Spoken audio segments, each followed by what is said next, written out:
দুই তিন এক দুই তিন এক দুই তিন আরো 2-3 লাগে আচ্ছা শায়লা 3 না কালকে যে না তো তৎকালীনটা শিখেছিলাম সেটা একবার করে ও দেখাও 2 লাগে সেটা তো 3 না থা তিন তিন থা কি বলে নাই তিন থা থা তিন তিন থা তিন তিন তিন থা থা কয়টা রাউন্ড হয়েছে? থা রাউন্ড হয়েছে? তিন থা 5টা 20 তিন তিন তিন থা আচ্ছা তাহলে আজকে আমাদের এই পর্যন্তই রইলো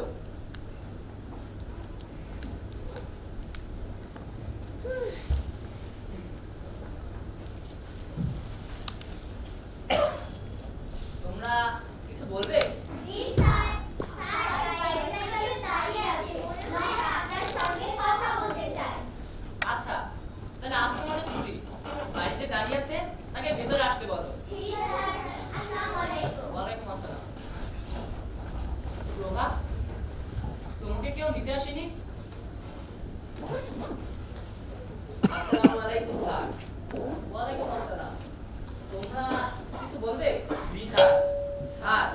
যে আমার বোনদেরও আপনার কাছে নাচ শিখাইতে চাই। এ তো খুব ভালো কথা। আগামী শুক্রবার এসে ভর্তি করিয়ে দিও। এই, দাঁড়াও দাঁড়াও। তোমাকে কেমন চেনা চেনা লাগছে, কোথায় যেন দেখেছি। এই, তুমি নাকি আমাদের শিল্পকলার সামনে বাদাম বিক্রি করতে?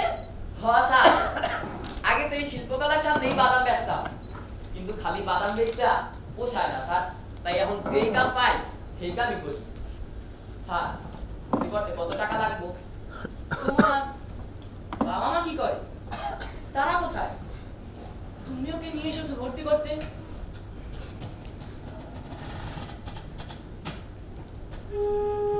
স্যার, আমার বাবা মা 3 বছর আগে রোড অ্যাক্সিডেন্ট করে মরে গেছে। এই দুনিয়ায় আমার আপন বলতে আর কেউ নাই, খালি খালি আমার এই বুইন্ডা ছাড়া। কি বলছো? তাহলে তুমি তোমার এবং তোমার বোনের যাবতীয় ভরণ পোষণের দায়িত্ব নিয়েছো তুমি নিজে, তাও আবার এই বয়সে, আবার এখনো কি নিয়ে এসেছো এই নাচের ক্লাস ভর্তি করতে? হ স্যার, আমি যখন যা পাইছি তাই করেই আমার বুইন্ডার স্কুলে ভর্তি করছি, আর 2 জনের খাওয়ান জোগাইছি। কিন্তু এখন আমার আরো বেশি করে কাম করতে হইব, কারণ আমার বুইন্ডে আমি অনেক বড় নাচের শিল্পী বানাবো স্যার। চিন্তা করো না হাসান, তোমার মনোবল এবং সাহস অনেক। তোমাদের মধ্যে এমন আগ্রহী, প্রতিভাবান, সাহসীদের জন্যই আমাদের মাননীয় ডিজি মহোদয় শিল্প চর্চার অনেক সুযোগ করে দিয়েছে, যাতে শিল্প চর্চার অর্থ যেন বড় বাধা হয়ে না দাঁড়ায়। তুমি শুক্রবার আসো, আমি সব ব্যবস্থা করে দেবো। স্যার, এই মেয়েটা এমন কেন? কেমনে জানি তাকায়। ও এখানে কি করে স্যার? ওর নাম প্রভা, ওইখানে নাচ শেখে। ও অন্য 10টা শিশুর মতো সুস্থ নয়। স্যার, ও কি তাহলে প্রতিবন্ধী? না হাসান, ওদেরকে প্রতিবন্ধী বলা হয় না, ওদেরকে বিশেষ শিশু বলা হয়, কারণ ওদের প্রত্যেকেরই বিশেষ বিশেষ গুণ রয়েছে। যদি সঠিকভাবে পরিচালনা করা যায় তাহলে ওরা দেশের তথা পরিবারের বোঝা না হয়ে সম্পদে পরিণত হবে। সত্যি স্যার, ওরা এত কিছু করতে পারে? আগে তো জানতাম না। এটা তোমার মতো এখনো অনেকেই জানে না যে ভালোবাসা দিয়ে ওদের সব কিছু করানো যায়। আচ্ছা স্যার, তাহলে আজকে আমরা আসি। আচ্ছা, তাই শুক্রবার মনে করে এসো কিন্তু। আচ্ছা স্যার। প্রভা, তোমার কেউ নিতে আসলো না কেন আজকে?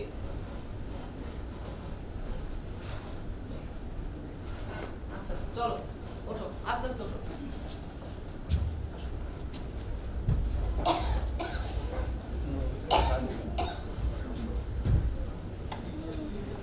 রানু না?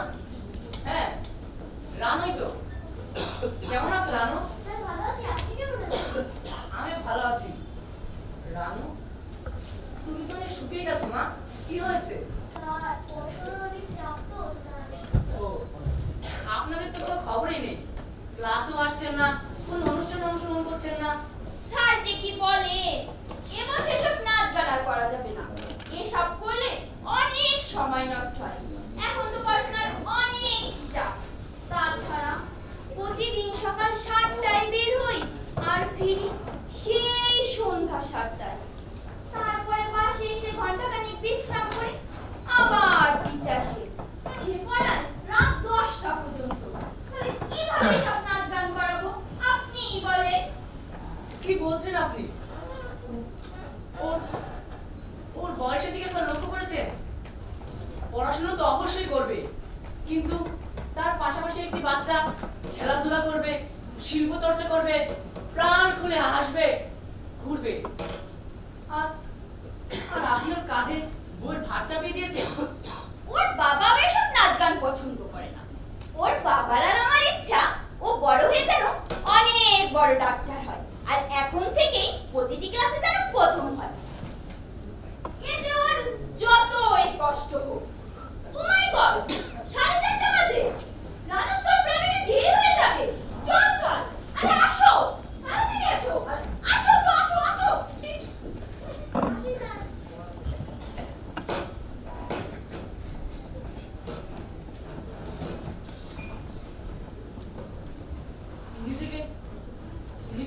সত্যি খুব অপরাধী আর অসহায় মনে হয় যখন দেখি এইসব ছোট ছোট বাচ্চারা তাদের প্রতিভা থাকা সত্ত্বেও কোনো কাজে লাগাতে পারছে না, শুধু পড়াশোনার পেছনে ছুটছে আর ছুটছে। মায়েরা হয়ে যাচ্ছে মায়া মমতাহীন রোবট, যারা সন্তানদের ব্যবহার করছে যন্ত্রের মতো। হায় রে মানুষ।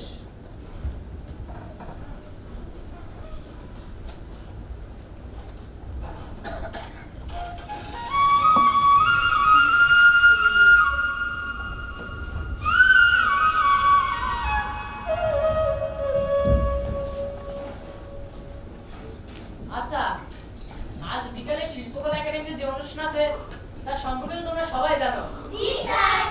আমি যেভাবে যেভাবে করেছি সেভাবেই করবে কিন্তু। জি স্যার। স্যার কি কি লাগবে স্যার আরেকবার বলেন স্যার। স্যার কি কি আনবো? স্যার কি কি আনবো? ওই যে এর আগেরবার যে তোমরা সাদা ড্রেসটা পরে এসেছিলে সেটা আনবে, তার সাথে যে গহনা পরে এসেছিলে সেগুলো নিয়ে এসো। আর সবার তো নুপুর আছে তাই না? জি স্যার। হাসান, তারাও তো আছে না? আছে সবকিছু তাই না? হ্যাঁ স্যার, সব কিছুই আছে এখন। আচ্ছা, তাহলে তোমরা এসব নিয়ে বিকালে চলে এসো, বাকিটা আমি করে দেবো। স্যার কয়টা আসবো? 3টায় আসবে। 3টা মানে কিন্তু 3টায়, দেরি করো না। জি স্যার। আচ্ছা যাও। স্যার আসি। আসি। আসি স্যার। হাসান ঠিক এসো, বিকালে ঠিক সময় চলে এসো কিন্তু। হাসান, আজ বিকালের অনুষ্ঠানে তুমিও অংশগ্রহণ করবে। আমি আমি কি করবো স্যার? আমি তো কিছুই পারি না। না, আমি জানি তুমি অনেক ভালো গান গাইতে পারো। গান তা তো অনেক আগে একটু একটু করতাম, কিন্তু তেমন করে কোনোদিন শেখা হয় নাই স্যার। আমি বলছি তো তুমি আজকে বিকালের অনুষ্ঠানে অংশগ্রহণ করবে। স্যার আমি পারবো স্যার। অবশ্যই পারবে হাসান, কেন পারবে না? তুমি যে গানটা প্র্যাকটিস করবে সেটা প্র্যাকটিস করে এসো ভালো মতো, ঠিক আছে? সঙ্গীতের হলে, তাই তো সঠিক সময় নিয়ে এসো।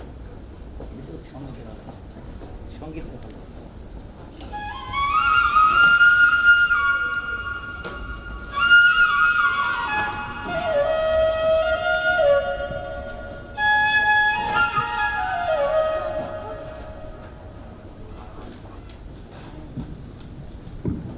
শুরু করছি আমাদের আজকের সাংস্কৃতিক অনুষ্ঠান।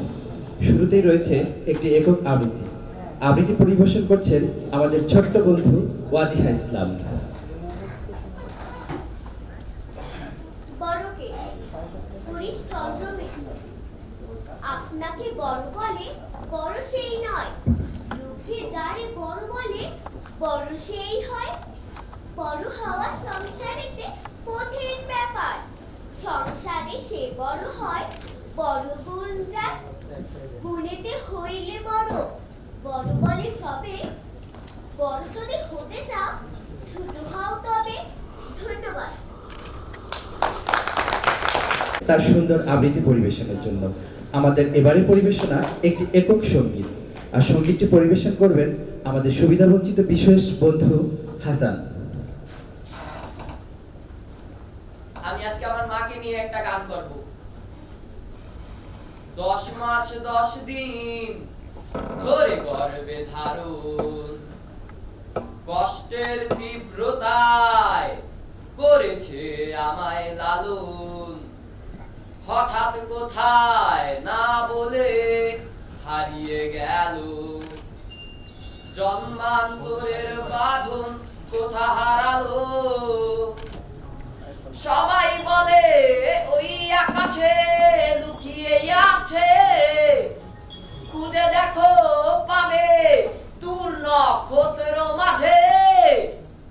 ভোরের তারা আমায় কি তুই বলতে পারিস, কোথায় আছে কেমন আছে মা? ওরে তারা, রাতের তারা, মাকে জানিয়ে দিস, অনেক কেঁদেছি আর কাঁদতে পারি না। ধন্যবাদ সবাইকে। ধন্যবাদ বন্ধু হাসানকে। আমাদের এবারে পরিবেশনা একটি সমবেত নৃত্য। তারার নেতৃত্বে ছোট্ট ছোট্ট পায়ে চলতে চলতে ঠিক পৌঁছে যাব।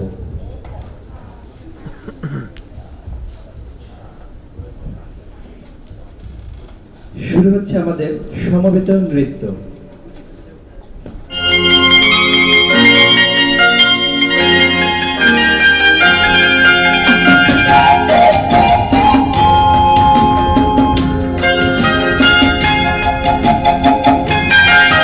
এই ছোট্ট ছোট্ট পায়ে চলতে চলতে ঠিক পৌঁছে যাব। এই ছোট্ট ছোট্ট পায়ে চলতে চলতে ঠিক পৌঁছে যাব। সেই চাঁদের পাহাড় দেখতে পাবো। সেই চাঁদের পাহাড় মাথায় যেমন রক্ত দুলয় দেখতে পাবো। ঠিক পৌঁছে যাব। এই ছোট্ট ছোট্ট পায়ে চলতে চলতে ঠিক পৌঁছে যাব। এই ছোট্ট ছোট্ট পায়ে চলতে চলতে ঠিক পৌঁছে যাব।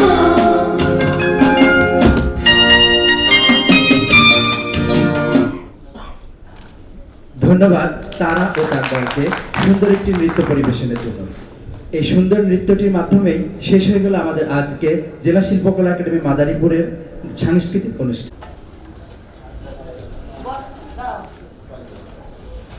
হাসান, আজকের অনুষ্ঠানটা কিন্তু অনেক সুন্দর হয়েছে। জি স্যার, অনুষ্ঠান পুরা ফাটাফাটি হয়েছে স্যার, সব তো আপনার জন্য। আমি কি করলাম? সবই তো তোমরাই করলে। তোমার গানটা অনেক সুন্দর হয়েছে। তারা এদিকে আয় মা। তুই যে অনেক ভালো নাচ করিস সেটা কি তুই জানিস? তুই যে সত্যি অনেক ভালো নাচ করিস সেটা আজ আবার প্রমাণ হয়ে গেল।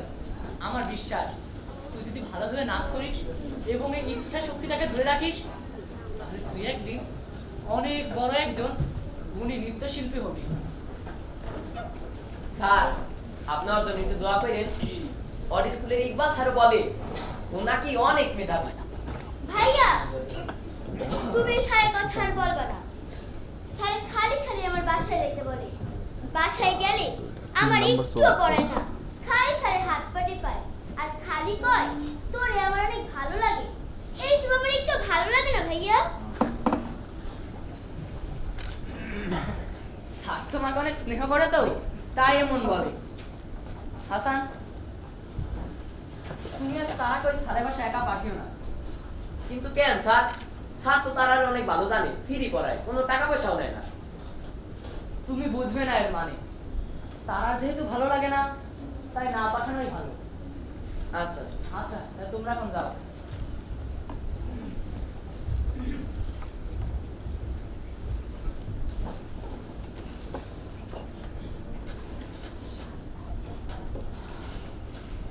স্যার স্যার স্যার স্যার, আমাকে জানেন স্যার। অবশ্যই যাবো, কিন্তু তারা এখন কোথায়? স্যার তারা এখন ওর স্কুলে যা। ওর স্কুলে? জি স্যার, স্যার আসেন স্যার।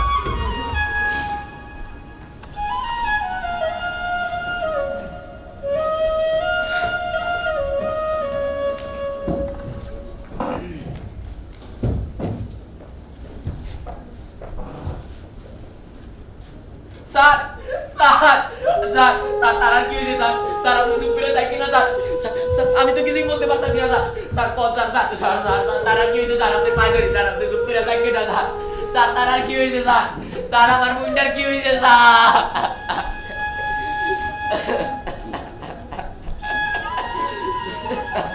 তোমার তোমার বোনের কিছু হয়নি হাসান। যদি কিছু হয়ে থাকে তা হয়েছে আমাদের জাতির। মানুষ রূপী কিছু পশু এই সমাজে ঘুরে বেড়াচ্ছে। তারাতির মতো নিষ্পাপ শিশুদের ফুটে ওঠার আগেই ধ্বংস করে দেওয়ার জন্য। স্যার স্যার আমার মুন্ডা বাঁচবে তো স্যার? স্যার তারার কিছু হবে না তো স্যার? স্যার তারার কিছু হলে কিন্তু আমি নিজেও বাঁচবো না স্যার। স্যার তারার কিছু হবে না তো স্যার? স্যার স্যার আমার কেমন জানি বুকটা বাইকটা কান্না আইতাছে স্যার। আমার বুকটা বাইকটা কান্না আইতাছে। তারা তারা বুইরা ভাত। তারা তারা তারা তোর কি হইল বই? তারা তারা তারা তারা ধৈর্য ধরো হাসান, ধৈর্য ধরো। তো অনেক সাহসী একটা ছেলে। তোমার চোখে কান্না মানায় না। তুমি তুমি আগে যেমন সুন্দর স্বপ্ন দেখেছ, এখনো তেমনি সুন্দর স্বপ্ন নিয়ে বাঁচবে হাসান।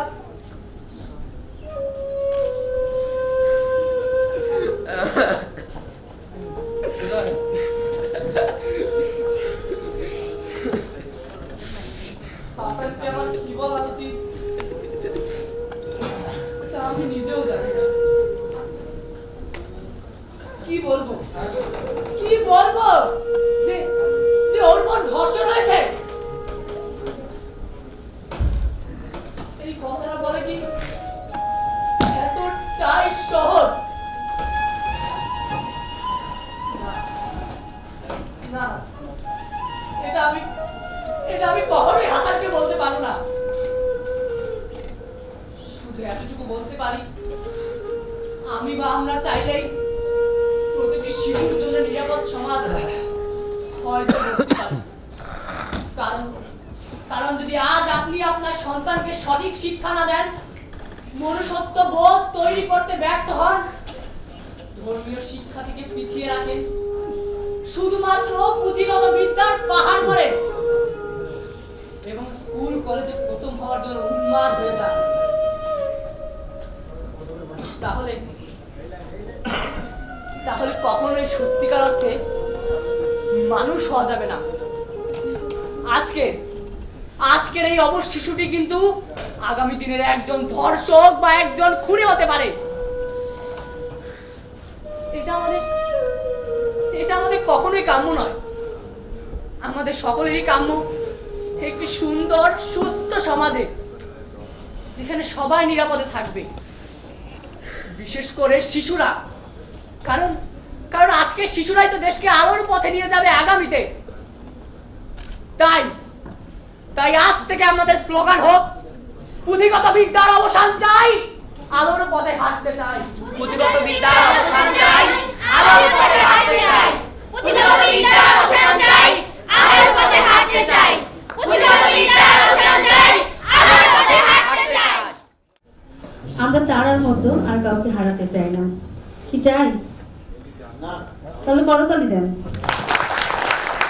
ধন্যবাদ সবাইকে। আমাদের এই মাদারীপুরের বন্ধুদের উৎসাহিত করার জন্য আমাদের মাঝে আছেন বিশিষ্ট নাট্যজন, আমাদের সবার প্রিয় মাসুম আজিজ। আমাদের মাসুম আজিজ স্যারকে মঞ্চে আসবার জন্য বিনীত অনুরোধ করছি।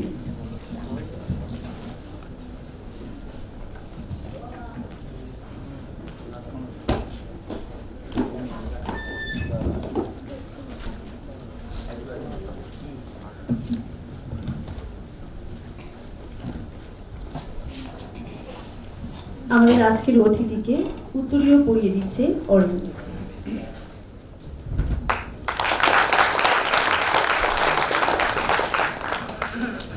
স্যার, আমি একটু শুনতে চাইবো আমাদের এই মাদারীপুরের বন্ধুরা অনেক সুন্দর একটি পরিবেশনা করেছে, তাদের সম্পর্কে। আমি আমার অভিজ্ঞতা বলি ছোট্ট করে। আমি ভাতের ব্যবস্থা করবার জন্যে একটি জায়গায় খুব অসৎ কাজ করেছিলাম এক সময়। সেটি হচ্ছে আমি গান শেখাতাম। কেন অসৎ বললাম? এই জন্য যে আমি নাটকের মানুষ, গান আমি জানি, সঙ্গীতের সঙ্গে আমার একটা সখ্য ছিল, কিন্তু ওটি বাণিজ্যিকভাবে সঙ্গীতকে ব্যবহার করেছিলাম। আমি শেখাতাম একটা পারিশ্রমিকের বিনিময়ে। খিলগায় একটা মেয়েকে শেখাতাম, খুব চমৎকার কণ্ঠ। আমিও হিসেব করে দেখলাম যে মেয়েটা ভালো করবে। যাই মাসে 8 দিন, যে পয়সাতে ওদের বাসা ভাড়া দিই আর 2-1টা টিউশনি করে আমি চলি ঢাকা শহরে। তখন খুবই দুরবস্থা। তো একদিন গেলাম ওর কাছে। ওর সাথে আমার ইয়েটা ছিল, ক্লাস টাইমটা ছিল শুক্র শনি 2 দিন। শুক্রবার দিন গেলাম।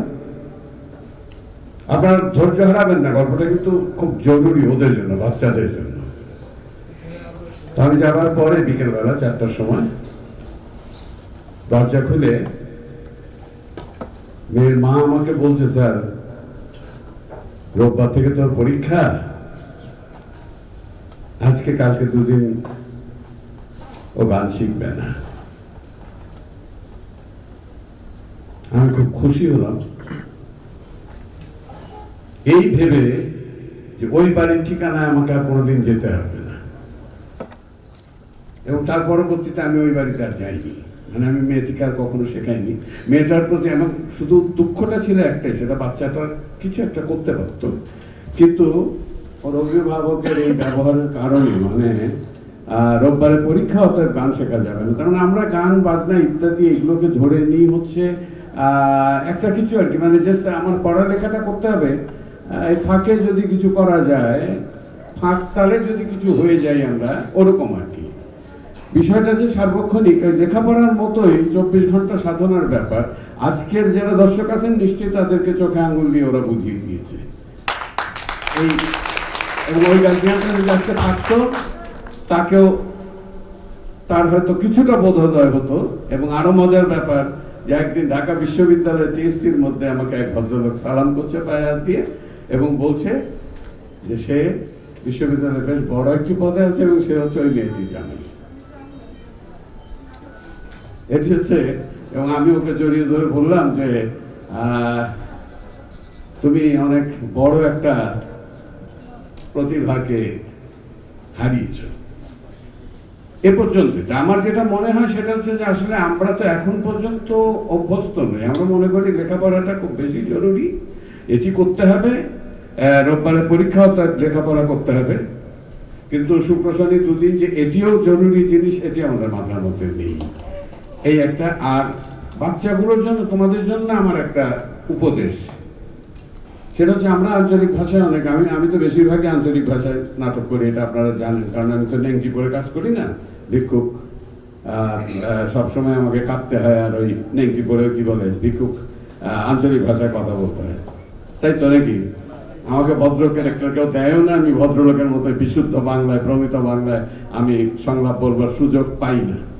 তো তোমাদের যেটা বলছি সেটা হচ্ছে যত আঞ্চলিক ভাষাই তোমরা কথা বলো, মূল জায়গাটা আমার যে ভাষার জন্য এদেশে লড়াই হয়েছে, শহীদ হয়েছেন আমাদের পূর্বসূরীরা, সেই জায়গাটাকে একটু শক্ত করে ধরো বাবারা। বিশেষ করে শিক্ষক, যিনি নাচের শিক্ষক, ওর তো ভাষাটা বিশুদ্ধ প্রমিত বাংলা, কিন্তু তোমার উচ্চারণে অনেক গণ্ডগোল ছিল। আমরা মনে করি বাচ্চাদের যারা শেখাচ্ছেন তাদের এই জায়গাটার আর একটু সচেতন হওয়া উচিত, উচ্চারণটা যেন একদম বিশুদ্ধ হয়, বিশেষ করে শুদ্ধ যখন বলছেন। আমি পারতাম না, যাইতাম না, আপনি আমার মারিয়েন না, এটা হলো আর একটা জিনিস। স্যার আমার বোন কি হয়েছে, আমার বোনের কি হয়েছে, ঠিক আছে ওর ভাষা ঠিক আছে, মাদারীপুরের ভাষা বলতে পারে, কিন্তু আরেকজন যখন শিক্ষক বিশুদ্ধ বাংলায়, তো ওকে আমি কি বলবো, ওর বোনটি ধর্ষিত হয়েছে বা ধর্ষিতা হয়েছে বা ধর্ষণ হয়েছে, এই কথাটি যখন একজন শিক্ষক বলছে, সে নিশ্চয়ই মাদারীপুরের ভাষায় পরিষ্কারভাবে উচ্চারণটা ঠিক করে নিয়ে, বাকি আমি আঞ্চলিক, যার শুদ্ধ ভাষা যার দখল আছে সে আঞ্চলিক ভাষা ভালো বলতে পারবে, এটা আমি বিশ্বাস করি। সুতরাং কিছু মনে করো না, এটা তোমরা এই প্র্যাকটিস, আর তোমাদের যারা তোমাদের নিয়ে কাজ করছে তাদের বলবো আপনারা এই প্র্যাকটিসটুকু করুন। আর নাটকের সবচেয়ে বড় কথা, আমার সব ভুলের উপরে গিয়ে চলে যায় একটাই, সেটা হচ্ছে যে আমাকে মেসেজটা, মানে বক্তব্যটা বুঝতে কষ্ট হয়নি, এবং আমাকে নাড়া দিয়েছে, আমাকেও নাড়া দিয়েছে ওদের ওই জায়গাগুলো। তবে শেষ স্লোগানটা ওখানেও আমার একটু আপত্তি আছে। পুঁথিগত বিদ্যা বাদ দিয়ে, পুঁথিগত বিদ্যা কি বলেছিল স্লোগানটা তোমাদের? পুঁথিগত বিদ্যার অবসান চাই, আলোর পথে। না না না, আমি অবসান চাইবে কেন? অবসান চাইবে না, পুঁথিগত বিদ্যাও জরুরি, এটিও জরুরি। প্রথম হবার জন্য পড়ালেখা করছি না, দ্যাটস ডিফারেন্ট থিং, কিন্তু পুঁথিগত বিদ্যা তো অবশ্যই জরুরি। পুঁথিগত বিদ্যার অবসান চাই না, পুঁথিগত বিদ্যার পাশাপাশি আমরা এক্সট্রা কারিকুলার যেটাকে বলি যে আমরা এটার পাশাপাশি ওইটাকেও, সাধনাটাকে যেমন নিরন্তর সাধনা করতে হয়। আমরা বুড়োরা এখন বলি আমাদের জন্য, এটি তোমাদের জন্য নয়, তবে তোমাদের যদি এটাকে ফলো করো ভালো হবে। সেটা হচ্ছে যে শিল্প সংস্কৃতির যে কোনো ইয়েতেই তোমরা কাজ করো, সেটি হচ্ছে নিরন্তর সাধনার জায়গা, প্রতিদিনের সাধনার জায়গা। আমি এখনো ভোরবেলা 5টায় উঠে 1 ঘন্টা রেয়াজ করি। এটি এমন নয় যে আমি গান গাইবো বলে, কিন্তু এটি করতে হয় এই জন্য যে প্রতিদিনের চর্চার ব্যাপার, প্রতিদিনের চর্চা। এসব এই জন্যই বলছি পুঁথিগত বিদ্যার অবসান না চাওয়া ভালো। এটি ঠিক আছে, পুঁথিগত বিদ্যাও তো লাগবে, না হলে তো এই দেশটা হচ্ছে সার্টিফিকেটের দেশ, এটা মাথায় রাখতে হবে। এই দেশটা কিন্তু সার্টিফিকেটের দেশ। আমি এখানে যত বড় লেকচারই দেই, আমাকে খুব বড় ফোরামে লেকচারের জন্য ডাকবে না, কারণ আমার কোনো সার্টিফিকেট নেই। আমার যে সার্টিফিকেট আছে সেটি হচ্ছে অন্য একটি বিষয়ে। সুতরাং এই সার্টিফিকেটটা লাগবে, পুঁথিগত বিদ্যাও লাগবে, ওটিও লাগবে, ওটাকে একটু জোর দিতে হবে। এই পর্যন্ত, ঠিক আছে? সবাইকে ধন্যবাদ। অসংখ্য ধন্যবাদ স্যার, আপনি আমাদের সবাইকে, এই শিশু বন্ধুদের শিক্ষামূলক কথা বলার জন্য।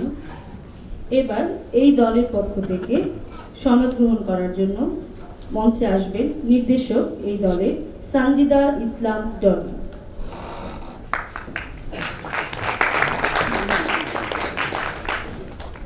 এবার আমাদের আজকের সম্মানিত অতিথিকে সনদ প্রদান করবে আমাদের পিপলস থিয়েটার এর বন্ধু মিহিক।